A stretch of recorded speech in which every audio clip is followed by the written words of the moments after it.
শোনা,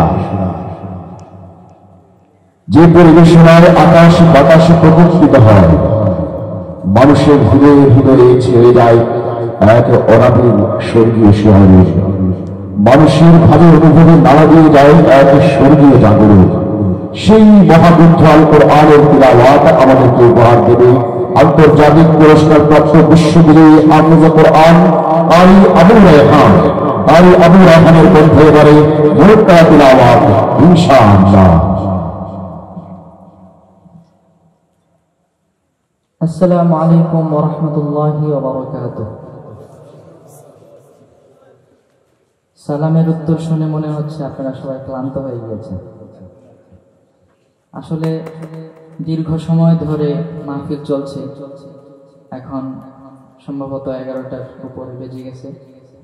আসলে এত ধৈর্য হয় না, অনেক ধৈর্যের বিষয়। তো শেষ সময়ে এসেছি, অনেক যানজটের কারণে অনেক লেট হয়ে গিয়েছে, সেজন্য আমি বিশেষভাবে আপনাদের কাছে ক্ষমা প্রার্থী। তো আজকে আসার উদ্দেশ্য এখানে দিন শেষে একটাই, সেটা হচ্ছে কোরআনের বাণী যেন আপনাদের মাঝে পৌঁছে দিতে পারি এবং এই কোরআনের তেলাওয়াত দ্বারা যেন আমরা হেদায়েত প্রাপ্ত হই, ঠিক কিনা? এবং এই তেলাওয়াত শোনার মাধ্যমে যেন আমরা উৎসাহিত হয়ে আমাদের ছেলে মেয়ে সন্তান, তারপর নাতি নাতনি যারা আছে তাদেরকে যেন উৎসাহী করতে পারি, তারাও যেন একদিন এই কোরআন দিয়ে বিশ্ব জয় করেন। ইনশাআল্লাহ আপনারা আমার জন্য দোয়া করবেন যেন উদ্দেশ্য ঠিক রেখে আগামীতে ভালো কিছু করতে পারি এবং এই কোরআনের বাণী যেন আপনাদের মতো আরো মানুষের কাছে, সারা বিশ্বের দরবারে যেন কোরআনের সম্মান আরো উঁচু করতে পারি। সবাই দোয়া করবেন তো ইনশাআল্লাহ।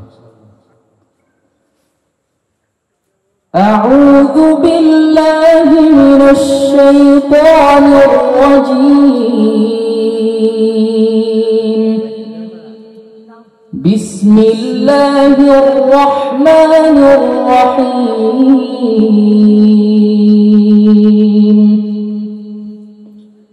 فاذكروني أذكركم واشكروا لي ولا تكفرون. يا أيها الذين آمنوا استعينوا بالصبر والصلاة إن الله مع الصابرين.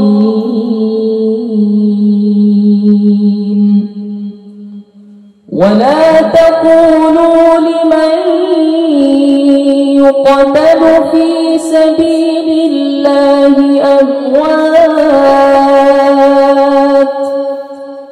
بل أحياء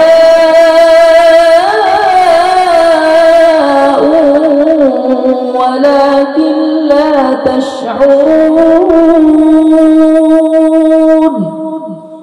ولنبلونكم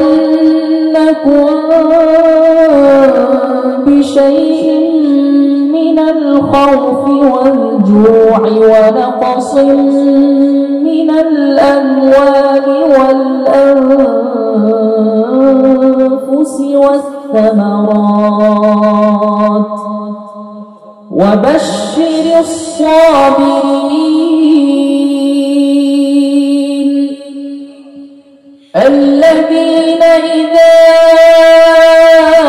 أصابتهم مصيبة قالوا إنا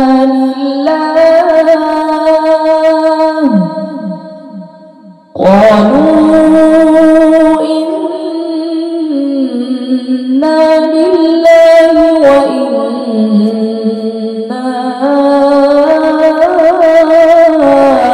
إليه راجعون.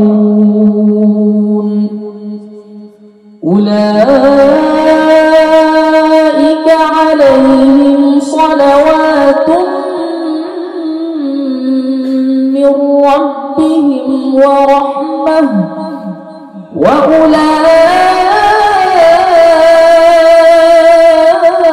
وأولئك هم المهتدون إن الصفا والمروة من شعائر الله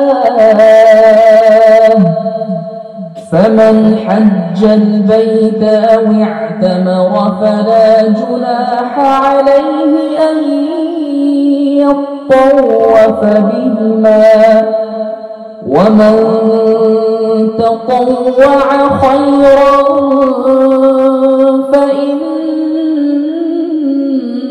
الله شاكر عليم